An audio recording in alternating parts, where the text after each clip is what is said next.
The John Lebang Show has been known to make people laugh, sing, think, scream, throw things in rage, and generally lose their minds. Listener discretion is advised.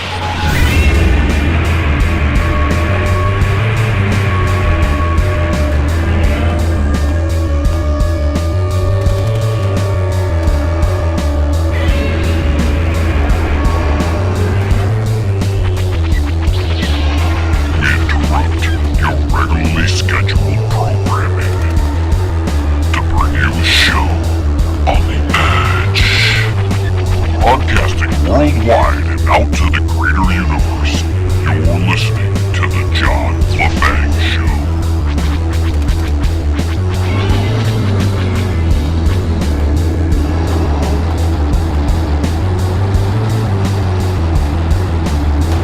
All right, welcome to this week's second hour, my friends. Thank you for joining me.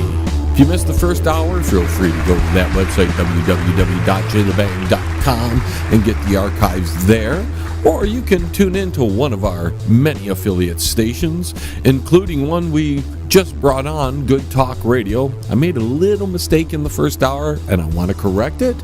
They're not from Oregon. I don't know where I got that from. We're negotiating with a few stations right now, and I got all confused. I think I'm getting senile, but whatever. They're from Arizona, and I remember when I originally sent them the information that I was excited about that because my father's from Arizona, and this would give him a local station to tune into to catch his son on the radio. So what do we have in store for this second hour? Well, I've got a few things in mind. We're going to throw out some questions for you to ponder as the hour progresses, and maybe as things unfold, we'll be able to answer them together. First one that I had in mind was triggered by the recent articles I've been reading about the student debt that is just hampering everybody that is coming out of college.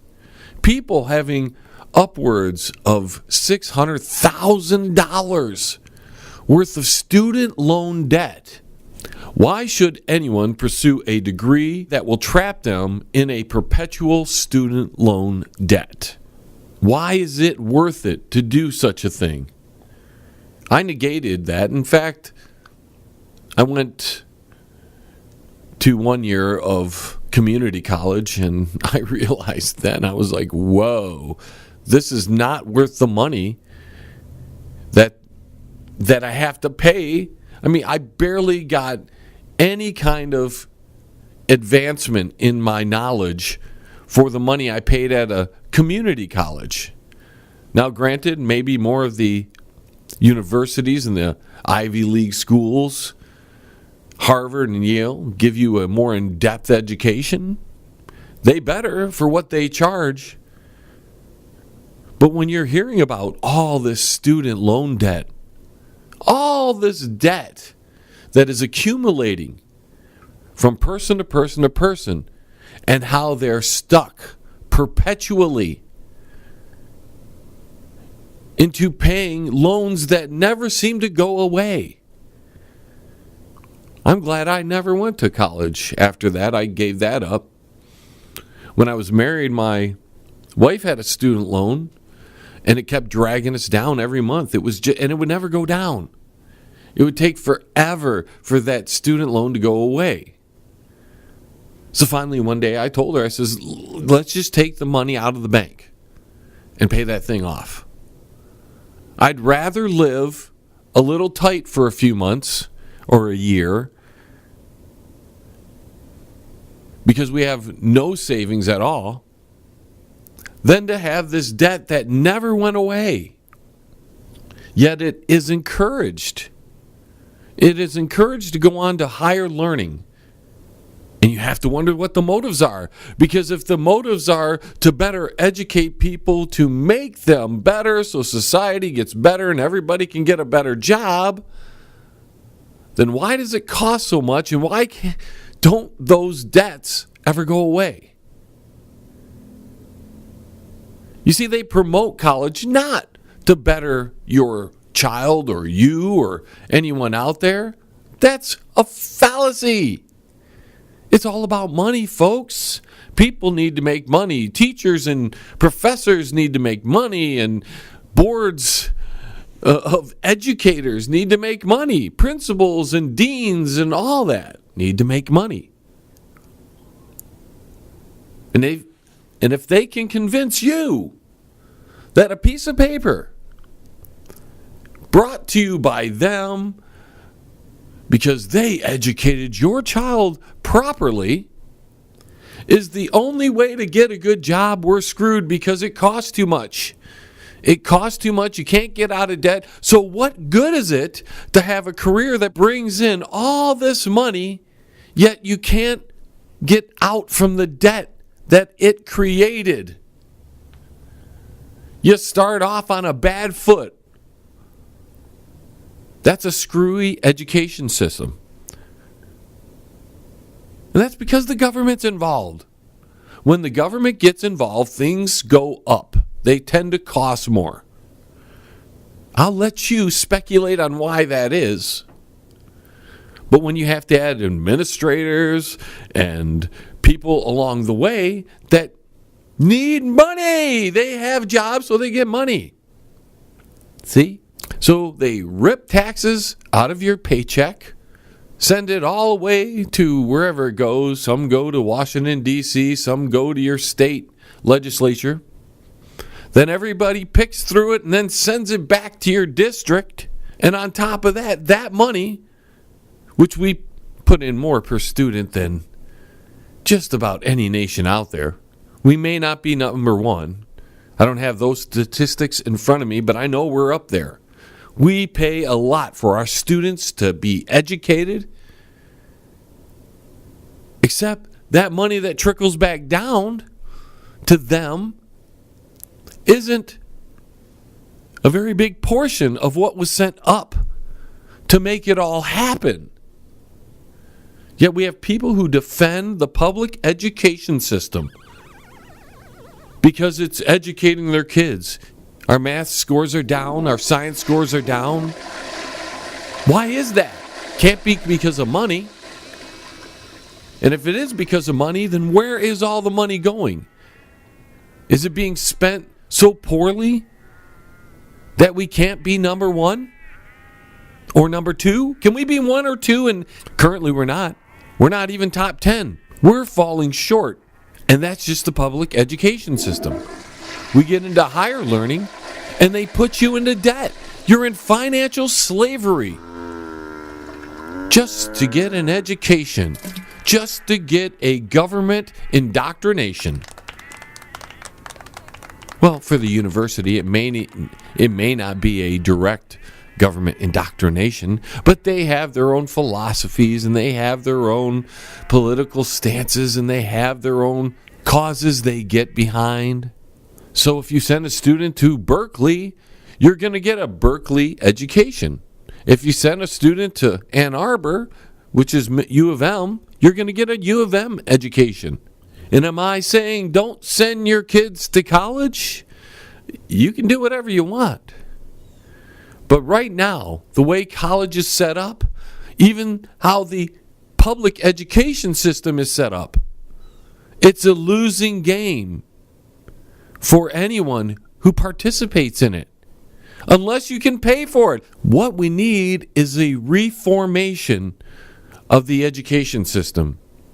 And we need to focus on local funding. Exclude the federal government. Don't even give them an option. Remove them from the equation. And we can maybe make some progress in educating our kids to make them outstanding adults without kicking them off with massive debt. They've turned education into slavery, financial slavery. They've turned everything into that. I was speaking to a fellow the other day, and he was, talking about some guy that he knows that knows everything, and we talked about the sales tax and who gets paid for that, because it's not Uncle Sam, it's the uncle of your state, whoever your governor and legislation is. That's who gets your sales tax. And he said Uncle Sam. I said, nah, it's Uncle Schneider here in Michigan. Uncle Schneider gets your tax. And I says, that's one of the good taxes. The income tax isn't a good thing at all. In fact, it's wrong in my eyes. Another form of slavery, but this one is to the government. And he goes, well, how are you going to pay for everything? I'm like, well, they did it before they created the income tax. And what you don't know, fella, what you don't know is there's this thing called the Federal Reserve. Now, this guy didn't want to hear any of that. He didn't want to hear any of that because this old guy that he talks to that knows everything, apparently, tells him, and he believes it, how it is in the world. And I'm like, really? So you listen to one guy and they tell you something and you believe them because why? You're not smart enough to figure out yourself? Let me explain something to you, sir. The Federal Reserve was created in 1913. That essentially gave the printing power of the government to a private bank, who then we have to loan it from them. We have to borrow it. Here, please make our money for us. We'll then loan it from you with interest, of course. So every dollar ever created, it costs $1 plus. Does anybody get that? I want you to add that in your head. Ever since the Federal Reserve System has been put in place, every dollar borrowed by the government cost $1 plus, whatever the going rate is for the interest, even if it's just a penny. If they wanted you to pay off your loan, all that money that you borrowed, pay it off, and you gave them back you collected every single dollar from every person that had a dollar bill, because that is a creation of the Federal Reserve, so they want those back. They want those notes back. So if you were to be able somehow to rein in all that money that everybody else has got their hands on now, I want you to think about how that would happen, ladies and gentlemen, just in itself. Think about how they would bring in all the money so the government can pay off the debt. Then when you figure that one out, add this one to the equation. Now the government has brought back all the money and they hand it over to the Federal Reserve. Then the Federal Reserve is going to go, okay, where's the interest? Well, we gave you every single dollar ever created that we borrowed from you. That's great, the Federal Reserve will say. That's awesome. But you still owe us interest.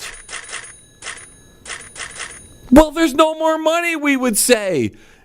We gave you everything that you gave us.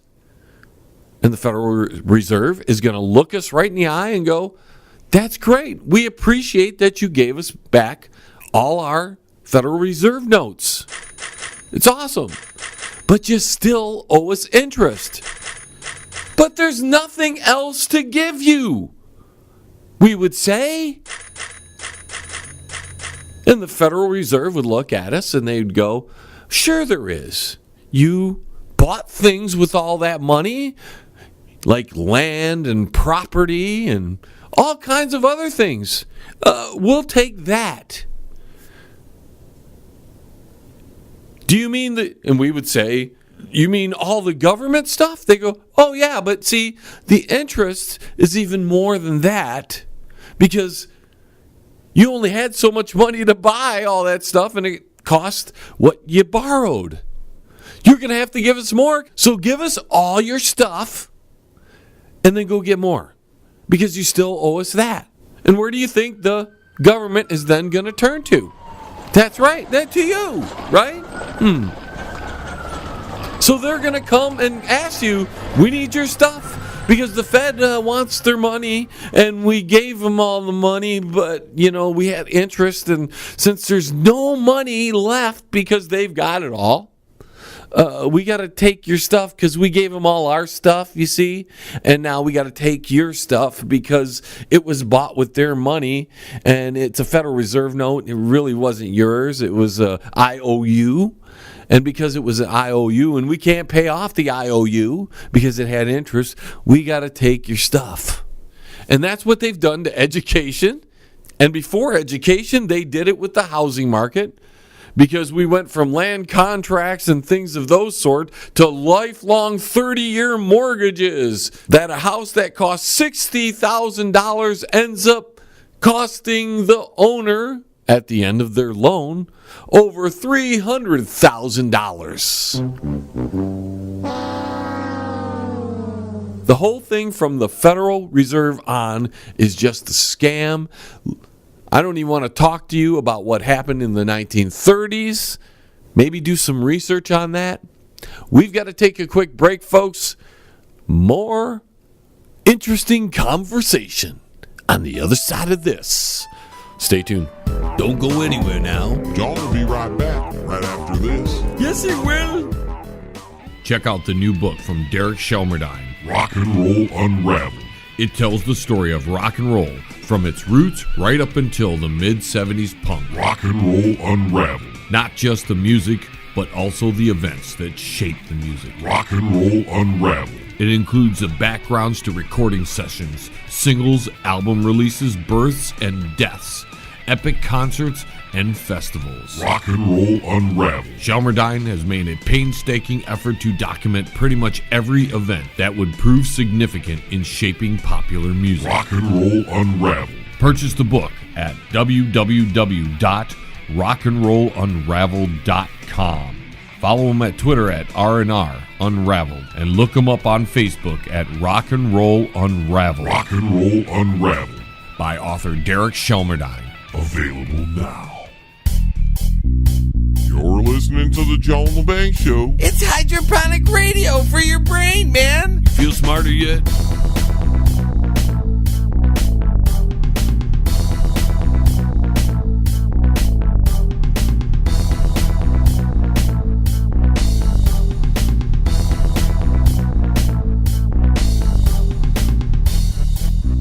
Leroy, there's the grocery store. Why don't we pick up something on the way home? That's a good idea, Uncle Shady. Well, hurry up and turn here. Okay. Look out, Leroy. You almost hit that old lady, Leroy. Oh, I'm sorry, Uncle Shady. No reason to say sorry, Leroy. You didn't kill her. Now, there's a parking space. Go over there. Okay, Uncle Shady.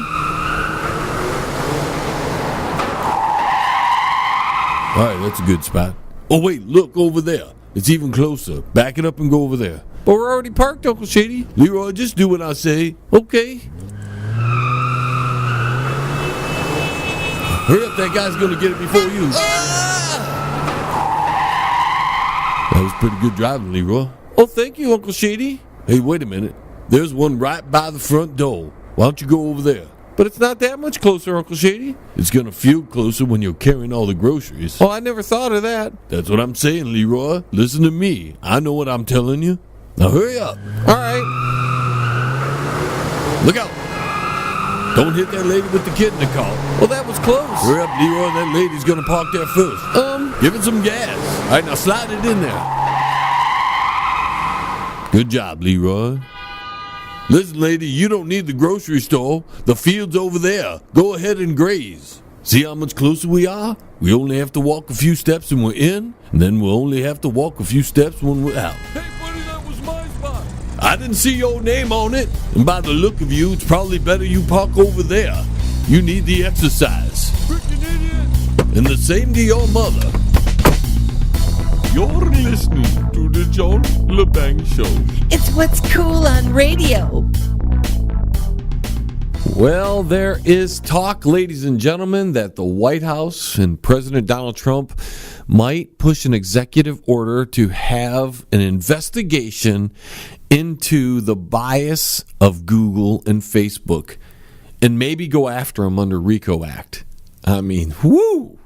It is getting heated up. We're in wars on just about every front.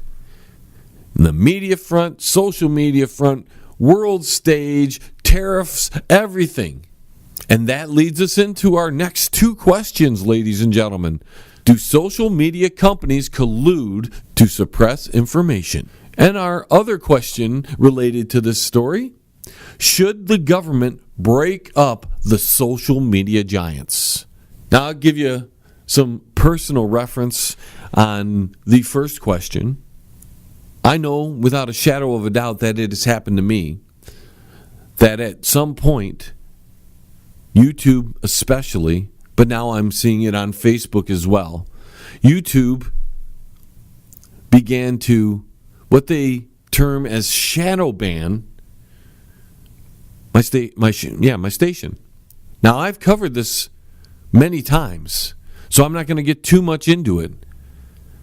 But when you're going from 4 to 5 figure numbers on videos, and then you're blocked for posting a video that so many other stations on YouTube, authorized and non-authorized stations, posted a video, and you're one of a handful that were singled out for that video because you were making a point with that video instead of just posting it for fun.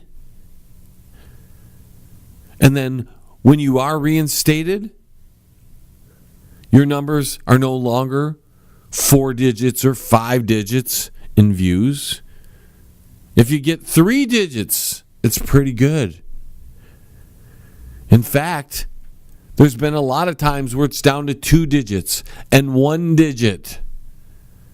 And when you search out specifically the video, it's not even 10 pages in. And if you continue looking, you still won't find it. Because the higher-ups over at Google, and that's who owns YouTube, the higher-ups at Google and YouTube decide that for some reason your channel is going to have a shadow ban placed upon it.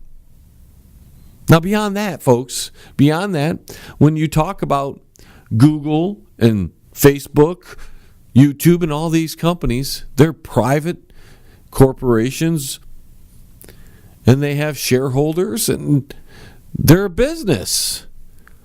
And their business is to promote a product, sell a product.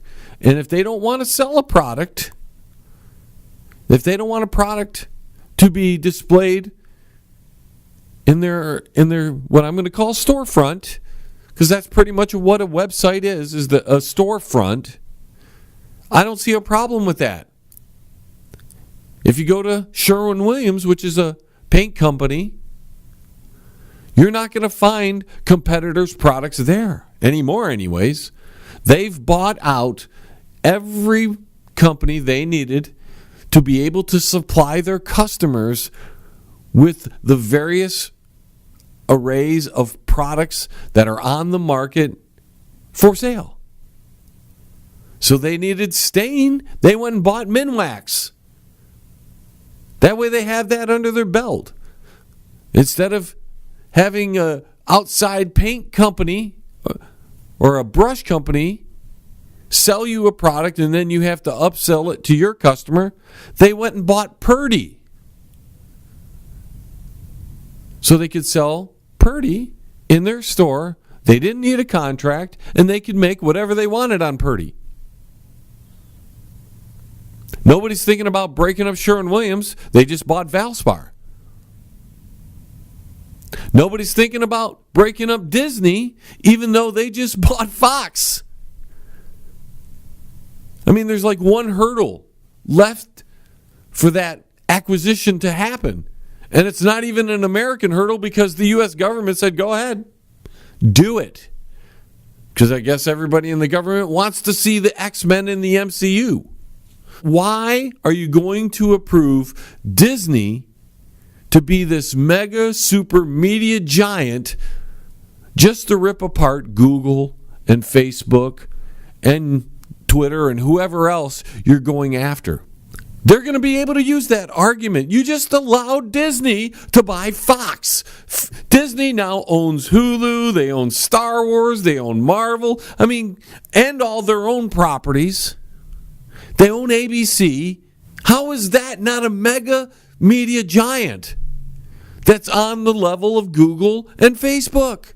Yet you allowed them to buy the property. They're going to have all the rights to all the Fox things. I think they have to give up. And don't quote me on this because I haven't studied it in depth. But I think the only thing they can't have is their sports networks. Woo! I don't think Disney cared a whole lot about that. When you think they've got ABC, they've got Hulu now, they've got all the right to Fox, they've got all the Marvel, all the Star Wars, all their own developed series and characters, and they're a monster. Disney's a monster on the level of Google and Facebook and all those, even in many ways far superior. Yet the government allowed them. They allowed them to merge with Fox, to buy Fox out. But they're talking about breaking up Google and Facebook. What kind of hypocrisy is this? I'm all for breaking up Google and Facebook and making more competition in the market. I'm great with that. But you can't do that right after you allow Disney to become one of the largest media outlets in the history of the world, if not the biggest one. And then you got to go after the paint companies like Sherwin-Williams, who have bought practically, them and Pittsburgh Paint and Glass have just about bought every other company off the market. That's why you don't see any small paint companies anymore. If we're so worried about these giants being too big, we have to take down all the giants. But we're going to focus on Google, Facebook, and all that because they suppress alternative conservative media. And I don't see how that jives. You can't do one without the other. But this is what the government is supposed to do. Protect us from things getting too big to fail. Because are you kidding me? If Disney, for some reason, I don't think this will ever happen, Disney is just a monster right now. They could hemorrhage money and it probably wouldn't hurt them. I don't even know what the net worth of Disney is. I don't even want to look at it. It would make me sick. Because it's already making me a little sick as a fan of comic book movies and as a fan of, or a former fan of Star Wars. What they did to the Star Wars series, just bleh, it's awful. And you can already see that awfulness is creeping in to the Marvel movies. Luckily, we didn't see that in Avengers Infinity War. But you didn't see blood. You don't see blood on Heimdall when he gets jacked up by Thanos. You do hear the neck crack in Loki, which was amazing. I was pretty surprised. Thor gets his eye cut out in Ragnarok, and you don't see blood gushing out of his eye. Guess gods don't do that. But like the Black Panther movie was Disneyfied completely. As I've had time to digest that movie, I actually think I rated it a little too high. Maybe because I didn't want the criticism, because, if you criticize a movie of that caliber, of that type, then you get attacked. I gave it a B and I was attacked. I was a racist or something. Yeah. And that was just one movie that was really Disneyfied. It looked like The Lion King, but with Black Panther instead of Mufasa. Thor Ragnarok was very Disneyfied. The whole Sakaar thing was it was awful acting. At least, especially the parts that were focused on Sakaar. It was just some terrible acting. And it was childish humor. That's why the people over there like the Guardians of the Galaxy. I bet you they're freaking out because they had to fire James Gunn for a tweet or something that happened many years ago mean, these companies can't face one bit of criticism without buckling. They're so scared to lose one penny that they will buckle to any pressure. Sherwin-Williams would do it. I've seen ladies come in after they've picked a color, painted the color on the wall, didn't like the color, wanted their money back because they picked a color they didn't like, and because they threatened to never buy another gallon of paint again, this company gives them an entire order. I mean, what does that teach your customers? Boy, we've gone off the rails a little bit there. This went from breaking up of Facebook and Google to how customers act at paint stores and how weak the mega corporations are when it comes to public criticism. I mean, the Starbucks, right? You just go in there and film them if you're some minority, that is. You go in there and film them and just act a fool, and you might, if you don't get free coffee, they'll do other things for you. They went to the point, I mean, this is how bad Starbucks went through that whole debacle, that they had no guts to stand up to these people and say, hey, you didn't buy coffee? The heck with you. Get the hell out of my store and don't come back. They didn't have the guts to do that to a non-paying customer. They don't even have the guts to stand up to a non-paying customer. What do you think they're going to do to a paying customer?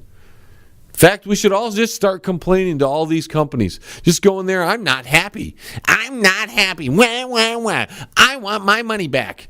Might be a way to take down these corporations that way if they don't have the guts in the government to actually stand up to some of the... It's funny how they're willing to stand up to Google and Facebook, and this is where I'm going with all this.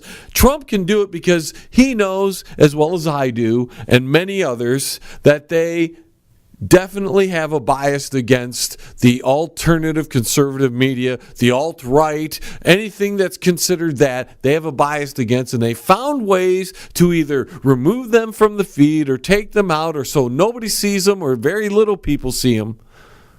He has no problem going after them, but because you got Disney up there, big mega giant on the same level of these other corporations, they putting out social warrior stuff themselves. They put out an agenda, but because it doesn't affect DT over there, he's not going to go after them. Well, I'm saying, Donald Trump, here's what you do. Go after Google, Facebook, I'm fine with that. But put your attention towards Disney and a bunch of other corporations that are so darn huge, as you like to say, huge, and dismantle all the big companies. Anyways, we've got to take a quick break, folks. We're a little long. More on the other side of this. Stay tuned. Now sit your butt down. The John Lebang Show will be right back. And I promise you'll love it. Yes. I'd like to take a quick second here to tell you about our new sponsor, Quality One Painting. For interior and exterior painting needs, call Tom at Quality One, 313-982-2986. Tom will give you free estimates, senior discounts, and I can tell you from meeting the gentleman, he's one of the nicest guys on the face of the planet. So for a quality paint job with a professional attitude, call Tom at Quality One Painting. That's 313-982-2986. 313-982-2986. Quality One Painting. Hey, man, it's at the bottom of the hour, man. Do you know where your kids are, man? If you want to contact the John Lebang Show, feel free to send an email to jlebang@live.com. And if you're on Twitter, look him up at John Lebang. And don't forget to go to his Facebook page at The John Lebang Show. Now here's John. Well, another subject we haven't covered a whole lot lately, but it used to be something we used to always discuss, and that was scientists messing with your head.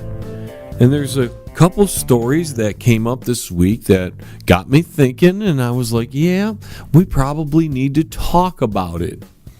One is a story of where scientists want to be able to turn on and off.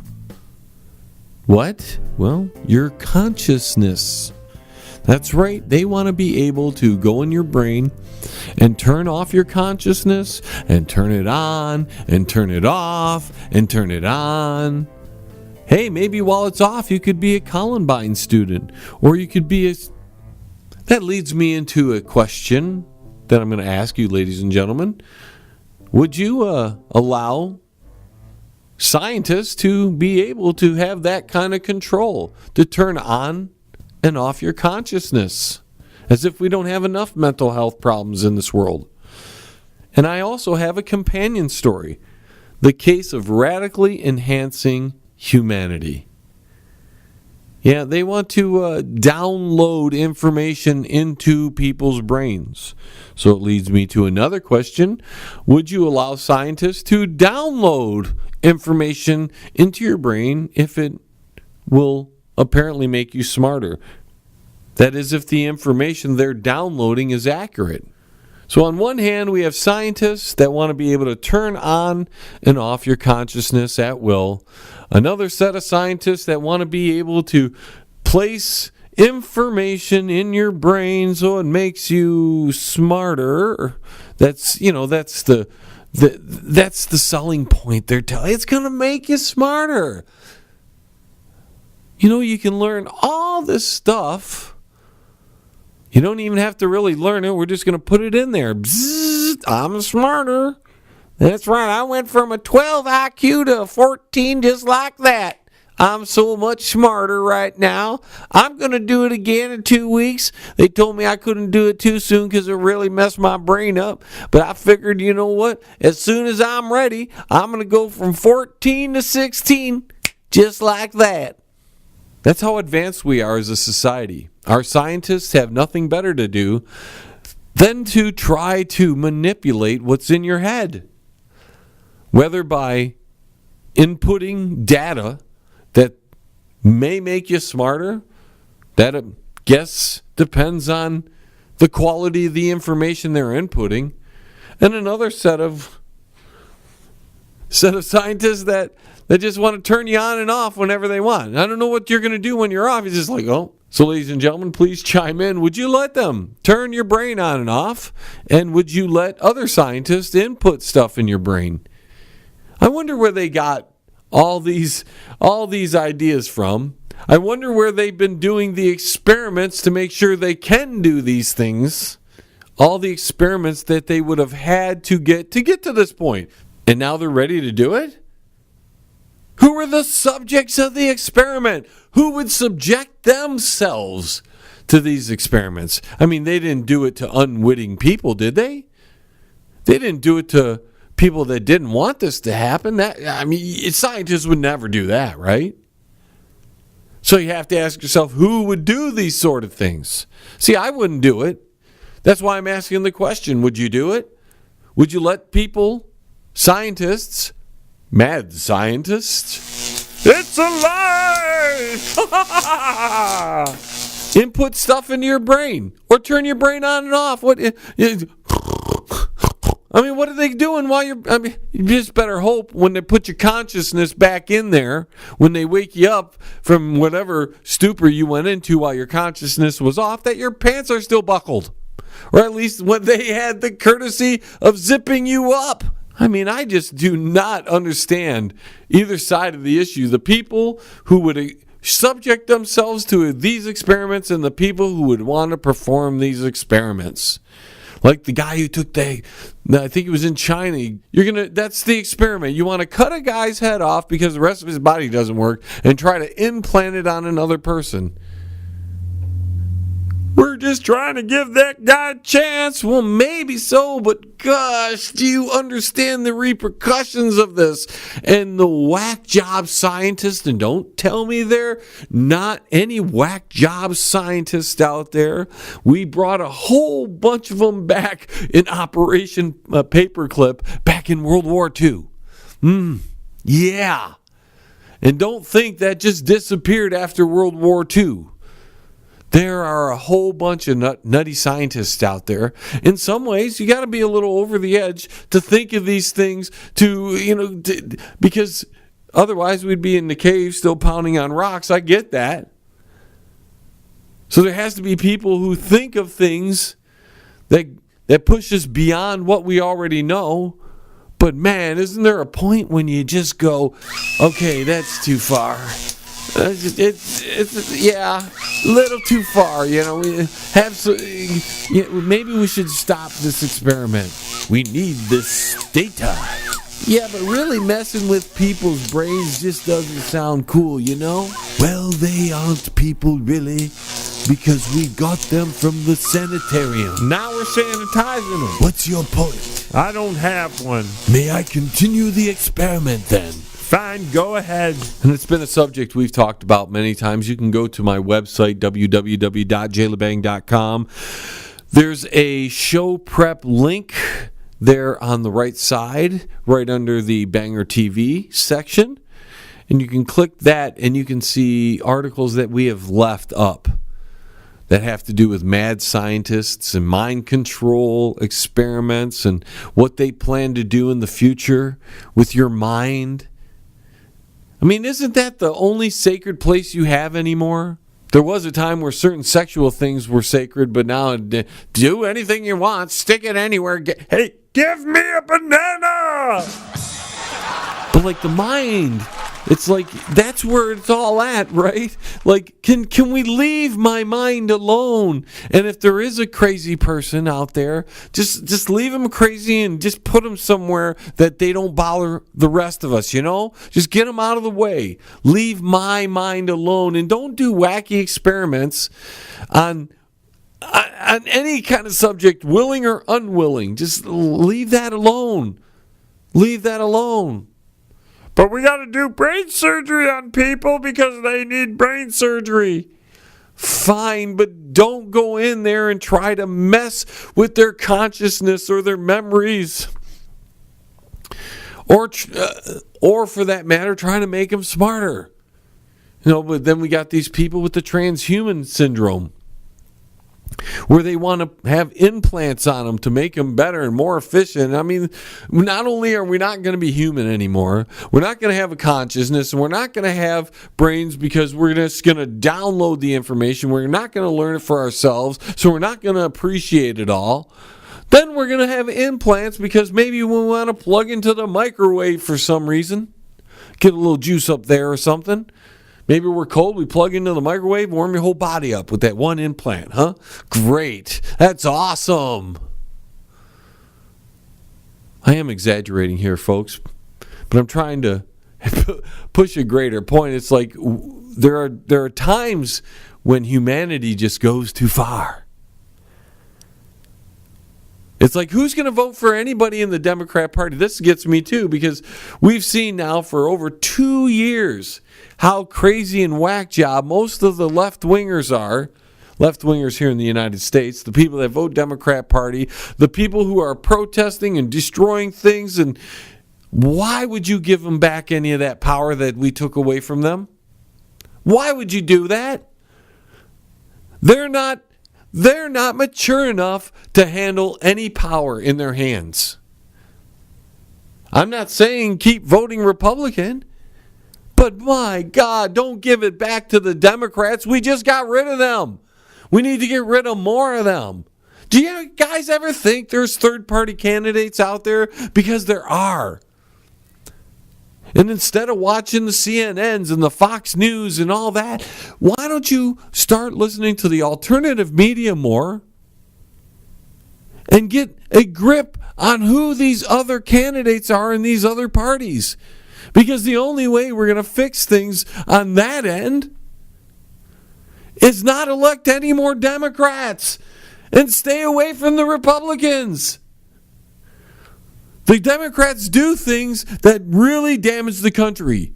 The Republicans do nothing, which never fixes anything that the Democrats do. Why would you want either one? It's time to move away from the diametrically opposed political system of the Democrats and the Republicans. But I don't expect that to change either. We go too far. We go too far, bouncing back and forth between one and the other. Oh, we went too far right. Let's go left. We go left. Oh, geez, that's wait, hold on. Go back here and go this way. It's crazy. And that's the talk in this election. We're going to swing back to the Democrats. Why? We just got rid of them. Don't do it again, you idiots. Don't do it. I think I'm going to take a break right here, folks. We got a little bit more in this last segment. Then we'll put this week to bed right after this. Smoke 'em if you got 'em. Because the John Lebang Show will be right back. After this. That's guaranteed. Yes. Pane in the Glass, commercial and residential window cleaning. For a beautiful sparkling shine that's crystal clear, call Pane in the Glass Window Cleaning. You can find them on Facebook at Pane in the Glass. Hey, man, you're listening to the John Lebang Show, man. That's good, 'cause that means you ain't stupid. Okay, iDork, prepare to do the next test of the temporal reflector detector. Acknowledge. Calculating parameters. Levels optimizing. Prepare sample for time travel. Sample in place. Okay, hit it. Sample no longer reads. All right, now reverse. Acknowledge. Oh, that's not Sample destroyed. good. Good thing we used an apple. Well, we better cancel the experiment. Acknowledge. Better go back to our drawing board. You're listening to the John Lebang Show.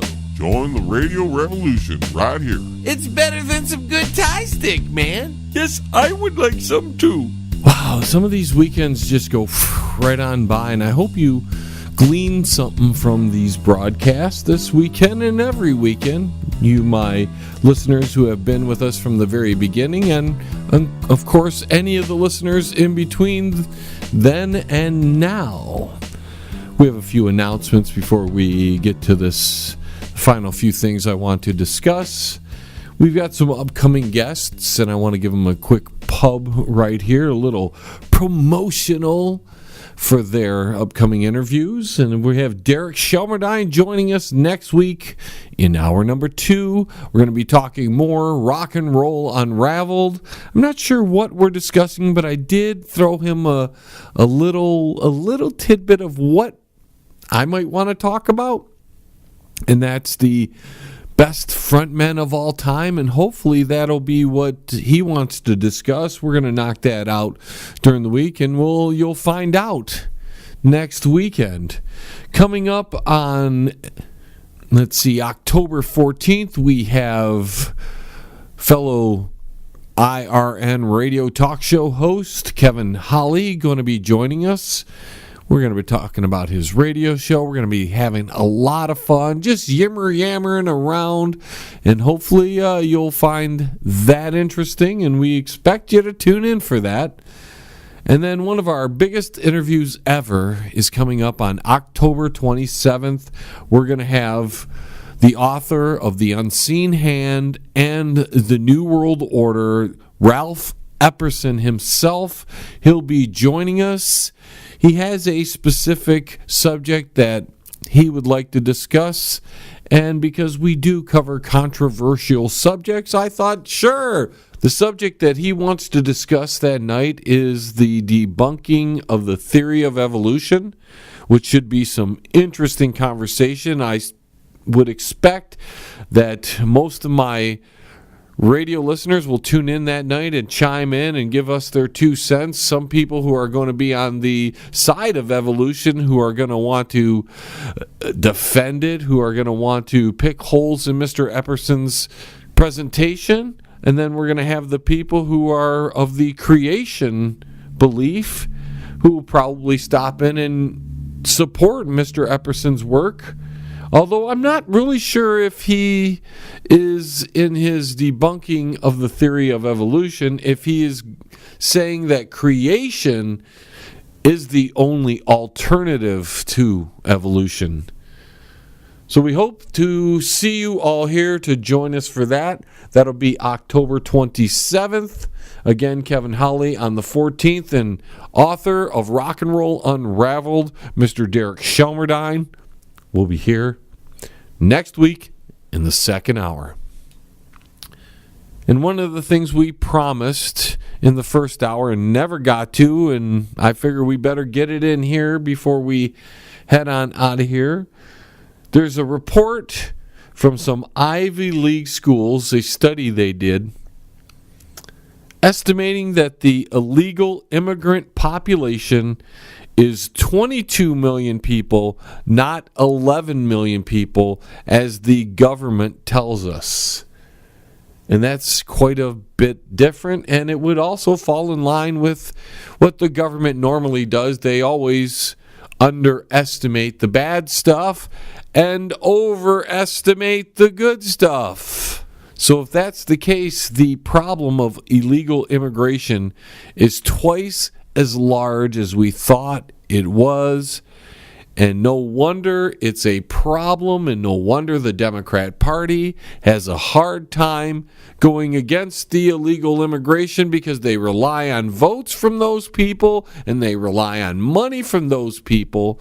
And if the study is true, 22 million illegals on top of all the legal immigration, on top of everything else, and there's no way we're going to be able to deport this many people, and there's no way we're going to be able to make it hard enough on these people to make them leave, because there's enough of them to where they can grow within their own little tribal community there, because especially with the Latino community, there's a huge camaraderie between all these people that come from these South American and Central American countries. We've got about 6 or 7 minutes left. I've spoken to I don't know how many friends in the past month, and a lot of them are discouraged, a lot of them are downtrodden, a lot of them are feeling like they can't get anything done. Keep telling them, and I'm going to tell you, if you want to strive to be something, then just do it. It's going to be hard. It's going to be difficult. It's going to not pay well in the very beginning. But a lot of people live their lives, and then they realize, as so much time has passed them up, that they're in their 40s now or getting close to 50, and they realize they haven't done a whole lot of anything. And that's why people have bucket lists. I never waited for that. I've always strived to live a life that was something I wanted, that was something that made me happy. I had to supplement a lot of that, because what I chose to do, which is not the most intelligent thing, but it was what I wanted to do, and that was be a rock star for many, many, many years. And unless you make it big, unless you hit stardom, and it was so hard as a solo artist, because you couldn't get people, unless you paid them, you couldn't get people to show up to do their parts, to improve the situation, to become a great band, to move forward. It was very difficult. And even paying people, which I have done in the past, even paying people doesn't get them there as often as you would think. But I still wanted to achieve all the goals that I had as a youth. So I went at it, and I did the whole thing. Didn't work out musically, even though I did a few tours. I went to Seattle. I tried to get signed, put out albums on my own. When I was younger, I think it happens to a lot of us. When we're younger, we have people in our lives that tell us, no, you can't do that. You can't do that. I wanted to put out an album. Way before it became something vogue in this area anyways, I wanted to put out an album of my music. I didn't have a band, I didn't have a record label, I didn't have anything that was going to be a support structure to make that happen. So what did I do? I got myself a book, and I educated myself on how to record and release an album. I cherish that book. I would still have it to this day if I didn't loan it out, and the person I loaned it to never gave it back. And now I never hear from them again. But I learned how to record an album from scratch, how to promote it, how to produce it, how to distribute it, how to get people interested in you, how to write letters, and all these sort of things that go into promoting a project from the ground floor. I've taken that into other realms now. And after many years of trying and having to do it all by myself, there came a point where I was too old and I had too many financial commitments to continue to put out albums. Or else I'd be still putting out albums today. But we're working on that, folks. That's another story. We're working on something like that, and we'll talk about that in the future. But people told me I could never put an album out. You can't do it. You didn't even graduate high school, dude. You quit school, right? You can't do it. What did I do? On my own, I put out 5 albums against all odds. No one there to help me. Everybody in my family just about either didn't support me or they told me I couldn't do it. I had an uncle who literally had this, literally, his son was a complete worthless piece of doggy dung. And because I was trying to do something with myself and he got a hold of my very first cassette, he came over and threatened me and told me I'm just a terrible person and I could never do it and I should just give up. And if I would have listened to him, I would have given up long time ago, but I didn't. And I put these albums out. Well, in the last few years, I've decided to take on a new endeavor, and that's called radio talk show host. And you don't know how many people said, dude, you'll never do it. You got no education in it. You can't do it, fella. You can't do it. 6 years from putting out the very first John Lebang Show, I'm on over 40 stations in 5 countries. I produce one of the best broadcasts anywhere of any one of my peers. I even could compete with the big boys. And I did it all on my own. No help. Nobody to support me. People telling me that I couldn't do it along the way. I had one of my best friends try to sabotage me because it took time away from him. We're not friends anymore. So when I hear people that are feeling sad or down because their life isn't the way they should have, the way they wanted it to be, I look at them and say, then change it. Do something. Put your efforts into making your life what you want it. Now, I may not have the money, ladies and gentlemen, but I've long since cared about money. You know what money brought me? Money brought me poverty. And it doesn't matter how much you work and how much you make and how much money you have in your bank account, because if you're not happy, then it doesn't matter. And when I hear people procrastinating or saying they can't do it or they want something different or they want a better life or they want something, I'm like, then do it. Then go out and do it. Don't tell yourself you can't do it. You can do it. Just like that Adam Sandler movie. You can do it. You can do it all night long. Don't be afraid. Fear is the biggest thing there is to holding ourselves back. Go ahead and push for those dreams, the dreams that you want, the ones that'll make you happy. And as long as you don't care about the safety net protecting you, you'll make it through it somehow. But we all are worried about our safety net. So we don't fall, so we don't hurt ourselves, so we don't ruin things. But if you don't take any chances, you're never going to reach that golden height, the peak of the mountain, because you were too afraid to do it. Time to get on out of here, ladies and gentlemen. Thank you all for joining me. I want to thank all of my affiliate stations across the globe.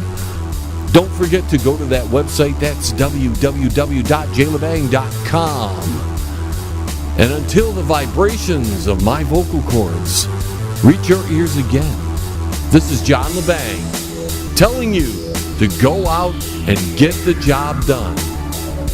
Signing off now from the Banger Studios. Awooga! T-minus 10, 9, 8, 7, 6, 5, 4, 3, 2, 1. We have liftoff.